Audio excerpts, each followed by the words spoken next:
We're here to bring a new type of news show. New insights, new styles, and new topics every day. We are News Generation. Bringing news just for you. It's Friday, April 3rd here in Seoul. I'm Isujin, and this is News Generation. Joining us today is Cheska. Happy Friday, everyone! Happy Friday! It's finally Friday. And also Moonji's with us. My pleasure. And both are here to speak on behalf of people in their 20s and 30s. So we finally made it to the end of the work week, and it's also the very first week of April, which means one thing here in Korea. Cherry blossom season is officially underway. And with that comes picture-perfect moments everywhere you look. So, Cheska, do you use editing apps when you take photos? I love how you started with like picture-perfect moments, and then we talk about photo apps. So I actually and purposely don't use the app, and I brought an example which I will illustrate a little bit later of why I don't use it. You're stronger than me for one.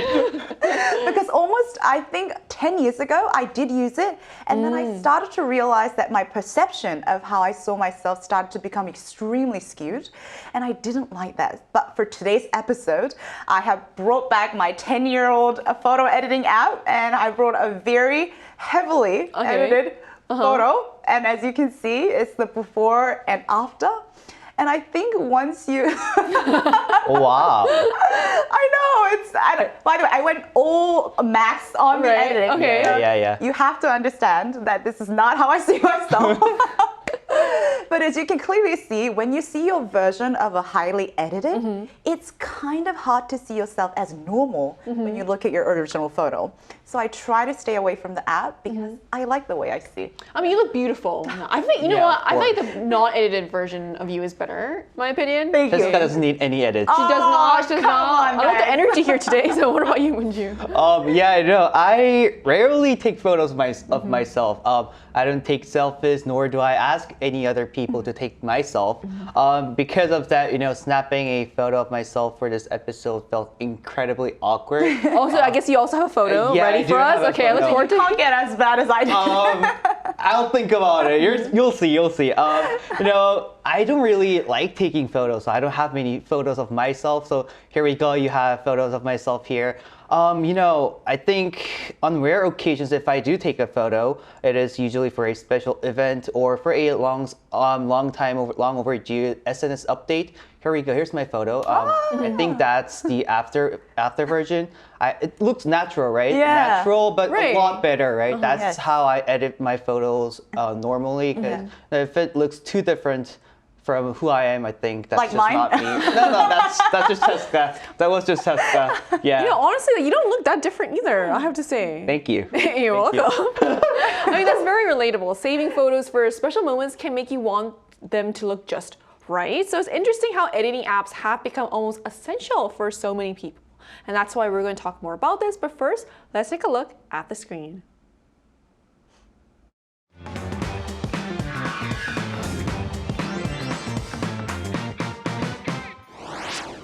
Unrealistic beauty standards have existed for as long as we can remember, but digital technology has taken them to a whole new level. Photo editing is now so commonplace that altering one's appearance has become almost second nature. Today on News Generation, we take a closer look at the rise of so-called digital plastic surgery among young people, why appearance-related pressure is intensifying, and how to use editing apps in a healthy and balanced way. As we just saw in a video, digital tools are reshaping not just our photos, but how we see ourselves. And this trend is spreading fast among the younger generations online. So what exactly is a digital plastic surgery trend that's going along? Yeah, so this was something very new to me, but I believe not completely uncommon. So among younger generations today, particularly girls or women in their teens and 20s, there's a growing trend of curating a very highly edited versions of themselves through filters and retouching apps. As you saw from my examples, these tools can detect facial and body features and subtly, or sometimes not so subtly, reshape them from, let's say, making the eyes bigger or faces a lot slimmer to even shaping the body to like longer legs, and it's only a tap away. And there are even AI filters that put on a makeup for you. So in many ways, it's treated almost like a game for some people, much like, you know how we used to have a wave of like Ghibli style profile photos that people used to make? But I think beneath that playfulness, there's something more that we need to uncover, and that is layered. And it's almost a quiet shift in how identity is being designed and displayed in a digital world. And the question is no longer just who we are, but how we actually choose to edit and try to convince ourselves or the world that this is our version of reality that we want to see. Right, so what may seem like harmless fun can actually shape how people present and even perceive themselves. But as this trend grows, so do concerns around its impact. So some say it's just for fun, but why are some concerns growing around this? Yeah, while it's fine to use these apps out of pure curiosity or relying on them too heavily goes beyond, just looks. It becomes an issue of self-perception and how you accept yourself. In fact, a slang term roughly translating into appearance anxiety is currently trending among teens, describing a state of extreme obsession and psychological pressure regarding one's looks. There's even a newly coined word called 얼태기, or face slump, which combines Korean terms for 얼굴 and 권태기. If you translate that 권태기 into English, it's going to be like itch or like loss of spark, I guess.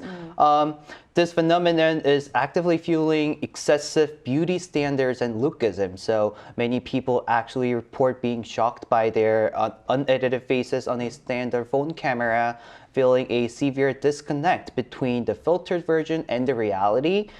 Because of this, we are now seeing TikTok filters specifically labeled, use this when appearance anxiety has happened to you. So these filters intentionally distort your features, like making your eyes a lot smaller than it is actually, and then reverting them back to the normal, acting as a quick way to artificially boost your self-esteem and your actual face.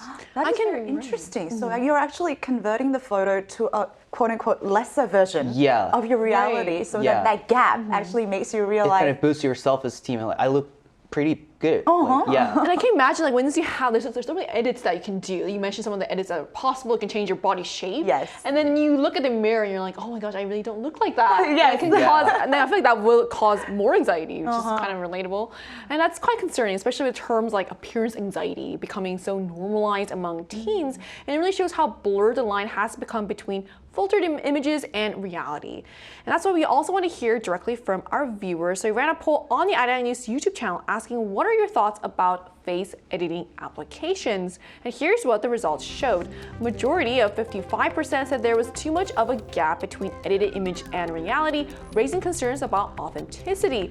Meanwhile, 24% viewed these apps positively, saying they help improve flaws without the need for surgery. The remaining 21% expressed neutral views, suggesting a more balanced or undecided perspective on their use. So the results are quite telling. While some see these apps as a harmless confidence booster, the majority are clearly uneasy about how far they distort reality. And it really highlights that people are becoming more aware of the downsides, even as the apps themselves grow more popular. So then what are some real-life consequences of these heavily edited images? I think there is a lot because in reality, quote, we have to live in the reality, right? So it's quite sad and ironically funny whenever I see those public announcements on, let's say, we do not accept heavily edited photos on our public documents. I've seen them at airports. I've seen them at like city centers and DMV. So real life consequences could include any incidents where we have to present our photos and then actually be present in reality because there's that gap. Even I would say something in like dating. But beyond these moments, I think the deeper impact is actually psychological, which does impact our reality. So when we're constantly exposed to edited images of us and others, our brains can start to internalize those altered proportions and features as a kind of, quote, new normal. And over time, I think they can unconsciously reshape our sense of reality when natural human faces feel unfamiliar and even awkward. And it's almost like believing these game-like visuals as the reality version. So it's not just about beauty anymore. I think it's about how we perceive what is real and the choices and the judgment we would make after being exposed too much to those images like we talked about. And the example of what you gave about how it's like there's signs at airports saying make sure you don't, so shows how commonplace it has become. Yeah. And also like, you mentioned dating as well. And I have friends that have told me that when they receive photos of who they're going to meet on this date, they go to that restaurant. It's hard for them to find that person because of how heavily these photos are being edited. I don't know if you've experienced this, Minju, but yeah, do you have anything to add to this? Yeah, I do. As we all know, here in South Korea, we still are required to attach a personal photo in the applications, right? Yes. And more often than not, many people do some editing on those photos, so it's kind of mandatory for us to also do it in order to be compared with others, right? However, these editing programs have evolved to the point where they can alter videos incredibly naturally as well. So they can adjust your body shape, change your hairstyle, retouch your makeup, and do almost anything else you need on those videos. And if you look at the before and after comparison, it is sometimes very shocking to see how little the edited version resembles yourself. I've actually experienced this a while ago, and I requested the edits for my video. I took a look at it. It was very hard for me to find myself in those videos. It was so different. It was very hard. So I couldn't use it as my portfolio. So I just even if it was your own work. And it was a video, not a photo? It was a video. That's it was incredible. like about a minute long video. Wow. And then I had my body shaped kind of edited. I had my face a little more sharp. But my eyes were too much edited. So I couldn't use it as my portfolio. Hilarious. So I was like, I had to throw that video away. But still, like this kind of things happening these days. So I think it's very interesting, but it's kind of scary, I think, and dangerous also to see this kind of thing happening. Even when you can't even recognize your own yourself. face Yeah, on the exactly. video. That's crazy. So, I mean, this says a lot. Even as a joke, it shows just how normalized edited images have become in everyday life. It's almost like the filtered version is starting to feel more real than reality itself. So to gain a personal and more in-depth perspective, we're going to speak with someone whose job is actually heavily centered around beauty standards. And that conversation is coming right after the break, so don't go anywhere.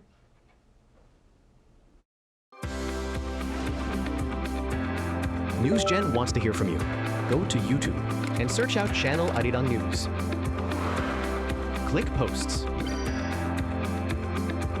And cast your vote in the poll. Make a new type of news with us. Joining us today is Elena, a model from Turkey. So hello, thank you so much for connecting with us today. Hi, hello. Hello. So Elena, do young people in Turkey use editing apps often as well? I would say we use it in a way that's more natural. So editing for us will be more the lighting, the vibe, or like to match the aesthetic of your social media. That will be more of the editing we do, or like skin editing. That will be maybe considered more natural other than changing your facial structure or your body structure. But yeah, definitely, I feel like these days, the younger generation, everyone around me, they've been using editing apps a lot. Like I see and I hear a lot of people using it. So in today's episode, we kind of talked about many reasons why people would actually choose to use these apps. In your opinion, why do you think people choose to use the photo editing app tools? I think it's just about social media these days. You know, you see a lot of people and their polished images. You see everyone looking perfect, but you don't know how they got to where they are now. You don't know why, if it's a plastic surgery or like a beauty procedure they got. You see these people looking perfect and you also want to appear perfect. You just want it to fit in. I think it's just about feeling fit in and then trying to match the beauty standards of the world right now. So I do understand why people will feel the pressure to fit in because they just want to look like someone they see on social media. So I guess that will be the reason. Yeah, I see, and I agree with you. Our last question for you today is, how do you feel about the heavily edited photos as a model? So this is kind of, I would say sometimes I'm okay with it, but it depends on the editing. Obviously, if it's too much where I cannot recognize myself, that's not good. But sometimes if it's the simple skin editing or like the lighting and stuff, I'm totally okay with that. But sometimes as a model, I would do a photo shoot and I will receive the photos and I don't look like myself. And then I cannot use it like on my portfolio, like you said. So that's another problem because sometimes I'm like so excited because I'm like, oh, this photo shoot is gonna turn out perfect. And I see the edited pictures and I'm like, I have a whole different jawline. I'm like, that's not me. So that's when I feel a bit like, oh, I guess this is what they think of like their typical beauty is. I get it, but at the same time, I wish we would embrace a bit of like a more natural look and just like embrace our differences and or the things that makes us us. So I wish there wasn't just like one beauty standard and every type of beauty would be considered beautiful. Yeah, I agree. I think that's why there's such a big discourse around how toxic it can be. Seeing all those edits, it's like, is that what we're all supposed to look like? But obviously everyone looks different. Everyone has their own natural beauty. So, I mean, yeah. So thank you so much for sharing your insights on this. Thank you so much. You guys are all so beautiful. I just wanted to add, I saw the editing from your 10 years ago, like you edited yourself, but you look so much better without anything, you guys all. And I hope you guys know that and have an amazing, beautiful day. Thank you. Thank you so you. much. Right back at you. So we just heard from a model from Turkey about editing app use, why people use them, and how she feels about heavily edited images as a model. So it shows this isn't just a local trend, but something happening globally. So why is the obsession with appearance becoming more and more intense, Jessica? And I think a big part of it comes from the overuse of social media. And I want to be very careful here because I'm not trying to make anything an evil or bad tool, but it is more that in the previous time, we would see people in real life context, like we would meet them in person. Now it's all digital. And by that, I mean we get to see everyone, like everyone around the world, like people we would never even meet or never even know of. We can just click and then find their profile, right?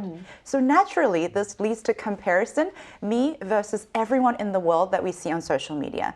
But these images are edited and there are people who we naturally think are much more handsome and beautiful than us, naturally. So we become pressured to catch up to the idealized versions of the beauty, especially from influencers or people whose goal and job is probably to make people want to chase that gap. So without even realizing it, people begin to measure themselves against everything around them. And it almost becomes, as we talked about, this anxiety to catch up to a certain standard of appearance. And in fact, according to the American Academy of Facial Plastic and Reconstructive Surgery, as of 2021, so that's almost 5 years ago, 75% of doctors reported seeing patients who wanted a cosmetic procedure simply just to look better in selfies. And I think that really shows how deeply this shift is shaping the way people see themselves and people want to see themselves. Right, that's so true. It really is a big disconnect in that. So, I mean, constantly seeing our own image on screens can definitely change how we perceive ourselves. And when comparison becomes part of our daily routines, it's easy to feel that pressure build. But it's not just individuals, there are also broader forces at play too. So how does media and also social media platforms fuel pressure around appearance? Yeah, media's relentless marketing of, beauty, plastic surgery, and even diets, alongside with a broader societal shift where appearance is increasingly treated not just as an aesthetic trait, but as a form of social capital, I guess. Furthermore, the very structure of social media platforms where conventional attractiveness translates directly into likes or even the popularity only just further fuels this lookism, I think. As a real-world example, a famous Chinese beauty influencer recently experienced a technical glitch during her live broadcast and kind of suddenly turned off her beauty filter. Oh, no. Her actual unedited face was fully exposed during the live broadcast, and it revealed her natural skin tone and even the wrinkles. Viewers kind of expressed feeling completely deceived, which resulted in a massive immediate loss of 140K followers. Wow, that's a huge loss. That's a huge loss. Wow. I mean, I'm kind of very surprised to her have the 140K, more than 140K followers, but still, it's a huge loss, right? Right. So I mean, this highlights how appearance is no longer just personal, but almost a form of social currency. And when popularity is tied to looks, the pressure can become even more intense. So in this environment, finding balance seems more important than ever. So to wrap up our discussion today, how can we healthily use editing apps, Cheska? So when I got this question, I thought it was very tricky because, to be honest, we all, myself very much included, as humans have an innate desire to always perfect what we see as our flaws. And we're very quick to catch our own flaws, right? We know it better than anything. Anyone. We see our faces 24/7. We know it too well. And I think while the editing tool on the surface seems to smooth it out with a magic touch, ironically to me, I think it only highlighted the gap because the reality is what is outside of the screen, living and breathing right now. And the real deal is the before, not the after, right? And while it may be a fun game to begin with, I think our brain registers that gap as actually unhappiness and dissatisfaction, as we talked about. Because psychologically speaking, I don't think unhappiness is a state. It's more of the comparison and the gap we experience between the ideal version that we want and the reality that we see. So in all honesty, maybe the healthy approach isn't really about how we use the app, but staying aware of that gap that we're creating by using the app and maybe staying away from it from time to time, because I think our minds and our eyes need to freshen to real faces and our fingers could use a little bit of break. Very true. I like what you said too about, I think life is really about being happy with the reality you have. That's how you kind of reach happiness, being grateful for what you have. And I think because of that gap, sometimes it's hard to achieve that. Yes. Which is right, like you said, it's important to be very aware of the before and after. Thank you, because if you're happy in the edited version, naturally in the unedited version, you will always be unhappy. Yeah. I don't think I want to live It's in not that the way. reality. Yeah. No. Right. So what are your thoughts on this, Munju? Yeah, as Sujin just mentioned earlier, I think the balance is a key here. And as Cheska mentioned, it is very hard to keep it distant from this very attractive photo editing apps. But it's perfectly fine to use these applications for fun or even to minor essential touch-ups. But we should all learn to love ourselves exactly how we look. At the end of the day, the person in the photo of the edited photo is just curated version of yourself, right? Why don't we just try starting to embrace and love our authentic self and kind of embrace every pure natural version of ourselves. Even the flaws. I'll think about it. That's hard, a little harder. Yeah. At the end of the day, editing apps can be a fun and useful tool, but it's all about how we use them. So striking a balance between enhancement and authenticity is key in a world filled with filters. And perhaps the most important thing is learning to feel confident in our unedited selves too. And that brings us to the end of today's episode of News Generation, but News Gen will be back on Monday at 10:30 a.m. Korea time with more stories and discussions. A big thanks to Cheska. As always, my beautiful people. Thank you, and also Munju. Thanks for having me today. And to our viewers, thank you so much for watching, and hopefully your next photo looks great, but still authentically you with or without a filter. We are News Generation.